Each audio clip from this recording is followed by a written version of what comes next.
You know why the misinformation about gut health aggravates me so much? It's not because 99% of the time they're trying to sell you something or that most of it isn't based in proper science. No. It's because I used to be one of those impressionable individuals sitting behind a screen listening to every single piece of misinformation that person was spreading, and it ruined my life. Yes, that is correct. I am holding my hands up. I have been a victim of misinformation just as much as everyone else. Thankfully, I went to medical school. However, 95% of the information I'm about to share with you in this video, I did not learn it in medical school. I learned from hours and hours of going through the research papers myself to find out for you guys what is fact and what is fiction. Here are all the chapters that we are going to go through, time-stamped for your convenience if you would like to skip. Starting with Chapter 1, what even is gut health? Chapter 2, signs that you might have a bad gut. Chapter 3, what causes bad gut health? And finally, Chapter 4, the solutions, how we are going to fix our gut health once and for all. Chapter 1, what even is gut health? Gut is kind of a word that gives me the ick a little bit, but it is the common way of referring to your gastrointestinal tract that runs all the way from your mouth to your bottom. And its function is to digest all the wonderful food that you eat. And if you thought that you were alone, you would be wrong, because there are over 4,500 different types of bacteria living within your gut. And if that makes your skin crawl, it may make you feel a little bit better that the bug community that is growing inside of you is completely unique to you. Bacteria are generally seen as a bad thing when it comes to infections, but in the gut, bacteria isn't the problem. It's the imbalance of good bacteria and bad bacteria. And a well-evidenced indicator of good gut health is diversity of bacteria within your gut. Chapter 2, signs you have bad gut health. Now, this, my friends, is where I start to have some very serious issues with the misinformation that we find on social media, mainly because some of the symptoms that I am about to list are not just associated with bad gut health. Oh, no. They're also associated with some really serious health conditions that should not be dismissed as a topic that's kind of trendy like bad gut health. All the symptoms that I am about to list, if you experience them, please keep a diary of your symptoms. And if they continue to concern you, make sure that you go and see a doctor about them. Number 1, kind of obvious, excessive bloating and gas. Bloating and gas are a natural part of human digestion. However, excessive amounts can be due to an imbalance in your microbiome, or if it doesn't go away, it could be something as serious as ovarian cancer, which is exactly why it's so important to keep track of it, not dismiss it, and go and see your GP. 2, food intolerances can also be a sign of bad gut health. However, this is not the same as food allergies, and if you have a food allergy that makes your throat close up if you consume it, then please don't be listening to social media advice about gut health that tells you can reverse your allergy. This is incredibly dangerous. 3, skin concerns. There is evidence to suggest that conditions like eczema, rosacea, and acne could be linked to bacteria within the gut. 4, autoimmune conditions. There is some research to suggest whatever bacteria are living within your gut can reduce or increase your risk of certain autoimmune conditions. 5, unintentional fluctuations in your weight, which annoys me every single time I see it, because whilst I agree there is evidence to suggest that your gut health can affect your weight, unintentional fluctuations in your weight can also be caused by issues with your thyroid or cancer. So again, we shouldn't be dismissing it as poor gut health if we suddenly lose or gain weight without trying. Okay, I have had my little rant. Now it's time for Chapter 3, what causes bad gut health? And you might be surprised, it's not just what you eat. So number 1, to keep you on your toes, I'm going to talk about what you eat. I know they're delicious, but if you eat a lot of processed foods that have a lot of salt, fats, or sugars added to them, these foods often not only lack the essential nutrients and fibers that are beneficial for the good bacteria, they may also promote the growth of the bad bacteria. Think about the people in your small little town who didn't believe that women should work. And it's not just about what we shouldn't be eating, it's also about what we should be eating, and that is enough fiber. Fiber is like rocket fuel for our good bacteria, and when we don't give it enough, it gives the bad bacteria an environment where it can flourish in and cause an imbalance. And over time, this imbalance can cause inflammation, reduced nutrient absorption, and a weakened immune system. And I'm not saying this point to attack anyone, because I look back at a lot of my years in medical school when I was stressed, I was unhappy, and I didn't have that much time, so I would reach for the quickest, most easiest, tastiest food within my sight just to get through the day. And because I was so busy and stressed, I never put two and two together about the long-term impacts that could be having on my health. And I became more stressed and more depressed and more tired. My immune system was worse, and the vicious cycle continued. Now we've got through the more obvious stuff, let's move on to something a little bit more interesting, like number 2, stress. It is no coincidence that we have phrases like butterflies in your tummy or shit scared. Our emotions have a direct impact on our digestion, so the brain definitely affects the gut, but there's also evidence to suggest that the gut also affects the brain. Stress and depression can reshape our gut microbiome negatively through stress hormones like cortisol, inflammation, and changes to our nervous system. And if that wasn't enough, some gut bacteria or imbalances may also increase the stress response and your risk of depression. Once again, a vicious, never-ending cycle that I will try my darn best to tackle in the next chapter. Another one that might shock you, 3, antibiotics. Antibiotics are miracles of modern medicine. Before antibiotics, 1 in 20 children died before their first birthday. But to understand why antibiotics can have a bad effect on our gut microbiome, we have to understand a little bit more about antibiotics. So I want you to imagine one person who is paintballing and the other person who is doing a paint by numbers. The person who is paintballing is shooting their paintball gun, and sometimes they're hitting people on the other team. Sometimes they are hitting walls, trees, grass, huts, anything, indiscriminately. I want you to see wide spectrum antibiotics like paintballing, not always hitting what they intended to hit. Now we're going to move over to the individual who is painting by numbers. They are just painting a single number, targeted and semi-neatly depending on who's doing the painting. Probably not me, because I'm not very good at it. And I want you to see narrow spectrum antibiotics like the paint by numbers, a lot more targeted at getting where they want to get. Broad spectrum antibiotics will try and kill the bug that is causing the infection, but whilst they do it, they will also kill a lot of good bacteria with it. Whereas narrow spectrum antibiotics are a lot more targeted, just killing the bacteria that is causing the infection. So now you know the difference between broad spectrum and narrow spectrum antibiotics. But Faye, I hear you ask, how on earth do I know which one I've just been given at my most recent trip to the hospital / doctors? Well, most of the time the doctor will give you a broad spectrum antibiotic initially, because often to give you a narrow spectrum antibiotic you need to have cultures grown in a lab, which may take a couple of days. So broad spectrum antibiotics are given as soon as possible, so an infection is treated promptly and isn't able to spread to something like, say, sepsis. Alongside antibiotics, there are also other medications that can alter your gut microbiome. So if you start a new medication and you notice a change in your gut health, then please go and see your doctor, have a conversation with them, and they may be able to offer you some appropriate alternatives. For lack of sleep, research has shown that not only does bacteria within your gut affect the regulation of your sleep, but also that disturbances within your sleep may imbalance the bacteria within your gut. And finally, a sedentary lifestyle. Again, this is not an attack on anyone, because if you've been here a while, you saw the medical school vlogs where I literally came home and parked myself on the sofa for upwards of 5 hours. I bet you are living your busiest, most productive girl life, and actually when you get home from your really taxing career, you just want to plonk yourself in front of the sofa in front of a Netflix series, not go for a walk or go to the gym or move in any way. You just want to sit and be in your hovel, and I relate to that on an emotional level. But none of us can escape the science. I'm so sorry to tell you this. I would much prefer to be sitting here in front of you telling you that I recommend a weekly Netflix TV series binge, but I can't, because not moving your body regularly can contribute to poor gut health. Exercise helps to increase the diversity of bacteria in our gut, which we've already established is great.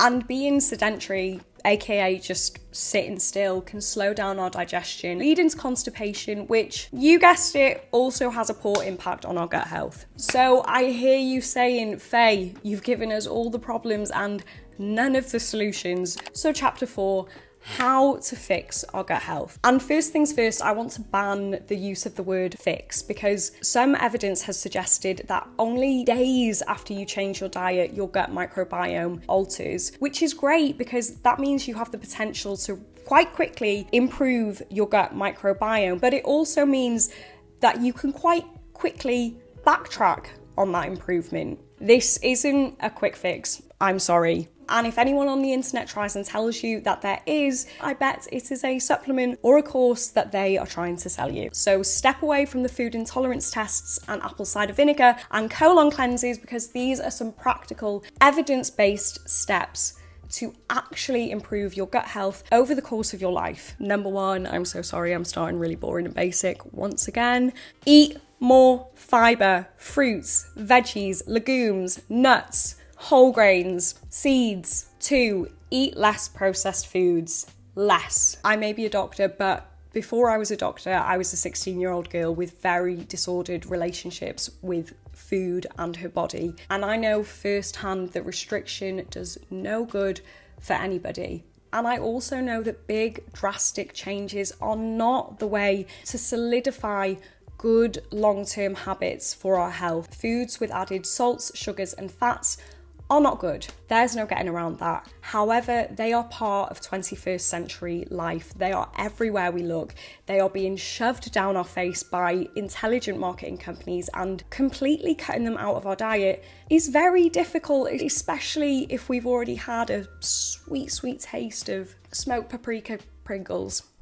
Oh. So there are a couple of suggestions I would like to make to reduce the amount of processed food you eat whilst maintaining a good relationship with food and your body. If currently you eat 2 snacks a day that are processed foods, try cut it down to 1. Or if you're obsessed with something like, say, Reese's Pieces, guilty as charged, then try and make your own homemade version with the acceptance that it's not going to taste as good, and meal prep that and maybe have it from Monday to Friday and just have your Reese's Pieces on the weekend. As with any of my videos, it's not about being perfect, it's about improving. 3, eat more variety of the foods with lots of fiber. Eat as many different variations of fruits, vegetables, nuts, seeds, legumes, whole grains as possible within your budget and time constraints. I understand that all sounds very expensive, and especially if you live by yourself and you don't want to buy a whole load of fresh produce just for it to all go to waste because you've only been able to have a mouthful of each of it to get that variety in, then step 4 may be the solution: build a diversity jar. I would love to do a video all about improving your gut health on a budget and with a busy lifestyle. So if you would like to see that video, then please let me know by subscribing to the channel or let me know in the comments. But this is trick number 1. I've done an Instagram reel about it as well if you want to follow me there, but basically you get those plant fibers that are good for the good bacteria in our gut, but they have a longer shelf life and are more neutral in flavour. So mainly things like seeds and nuts, and you mix them all up in a big old jar and you put maybe 1 or 2 tablespoons of your diversity jar onto your porridge, your pastas, your desserts, your smoothies, to easily inject that diversity into almost every meal in your day. And I get it, nuts and seeds are also quite expensive, but you don't have to start all at once. You can start by just maybe getting 1 or 2 different varieties of nuts or seeds every week and building on that to spread the cost. 5, we need to talk about probiotics and prebiotics. So probiotics are live bacteria that are marketed as being good for your gut. And then prebiotics aren't live bacteria, but they are food for the bacteria in your gut to promote the growth of good bacteria. So let's start with probiotics. They can either come in food or they can come in the form of supplements. And shock, I'm not going to recommend probiotic supplements, especially not for everyone every single day. Research is coming out about probiotics contributing to something called antibiotic resistance, which is essentially the fear that scientists have that one day there will be no antibiotics left to treat our diseases because the bacteria outsmarted us. Antibiotic resistance is growing, and I see it every single day in the hospital working as a doctor, where we treat patients with antibiotics that years ago would have killed their infection really easily, and now we are having to try several different antibiotics just to find one that actually works. And that is terrifying because it could mean that within this century, people could be dying of common infections that were previously incredibly treatable. Plus, probiotic supplementation may not be suitable for you if you have a weakened immune system or a severe illness. They may be a good option if you've just had a course of antibiotics or you have IBS. So the most important thing is the next time that you speak to your doctor or a pharmacist, if they're giving you a course of antibiotics, you have a discussion with them that's tailored to your medical needs about whether probiotic supplementation would be good for you. Whilst I may not recommend probiotic supplementation to everyone, I would recommend great sources of probiotics found in fermented food like yogurt, sauerkraut, and kimchi. And when it comes to prebiotics, get as many in as you possibly can. Prebiotics is such a complex name for what I've been banging on about for basically the whole video. It is, drumroll please, foods high in fibre. Fruit, veggies, legumes, nuts, seeds, whole grains. 6 is a controversial one for me. Limit antibiotics. I've seen firsthand both sides of the anti-medicine division. I fairly recently had a patient who was very, very, very unwell, and they did not want to take any medication for it because they wanted to treat it naturally, and that actually led to really tragic consequences for their health. But it broke my heart even more because I don't think I've ever spoken about this online before, but when I was 16, I fell down a hole of misinformation on the internet that ironically led me to think that all the illnesses in the world could be cured by food and lifestyle changes and medications with the devil and just a product of Big Pharma. When, yes, some medications can have really bad side effects, and there have been documented incidences of Big Pharma abusing their power.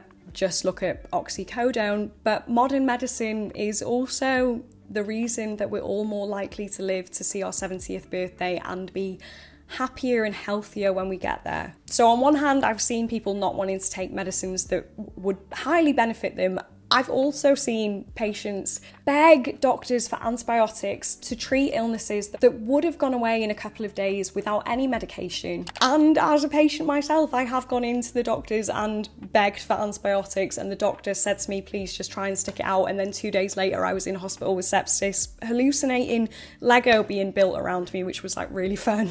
So that all got a little bit existential very quickly. Faye, what's the bottom line? What's the main message? Antibiotics can disrupt the gut microbiome by killing good bacteria. So only take antibiotics following a doctor's advice. And that means that you're not going to take the antibiotics that are sitting in your cupboard from the last time that you were ill. And you're not going to take antibiotics that were prescribed for anyone other than yourself. If you do take antibiotics as advised by a doctor, then you're going to have a conversation with them about whether taking a probiotic supplement afterwards would be appropriate for you. And most importantly, you're going to look after your gut health year round in the hopes that that improves your immune system and you potentially prevent infections from happening in the first place. 7, you're going to manage your stress. Yes, I am looking at you who is always working too hard and never has enough time to relax, because I bet you also think that breathing exercises are a load of rubbish. And I get it, because I was exactly the same. But breathing exercises aren't just about calming down and taking a moment for yourself. Breathing exercises are a way to hijack your nervous system. I want you to take your mind back thousands and thousands of years to our cave men and women ancestors. Envision how it felt to be running away from a lion all those years ago. Your breathing is fast and shallow, adrenaline is racing through your body, and you have activated your fight or flight mode, otherwise known in the world of science as your sympathetic nervous system. You've run away from the lion, it's the evening time, you've eaten a nice big meal, you're safe, you're hydrated, you're well fed, you're breathing slow and deep, your body is relaxing because you've activated what is known in the world of science as the parasympathetic nervous system. And that is the code to complete this crazy biological hijack to trigger relaxation in your body. Just breathe in deep and slow. Apps like Calm, Headspace, and Breathwork without the O all have breathing activities you can do wherever and whenever just from your phone. Regular breath work or activities like meditation and yoga can help reduce stress levels, promoting a healthier gut environment. You're going to exercise regularly, but please don't get put off by the word exercise. There is evidence to suggest that high intensity, low intensity, and long duration exercise all have benefits on your gut health. So don't let anyone put you off by telling you what exercise is best.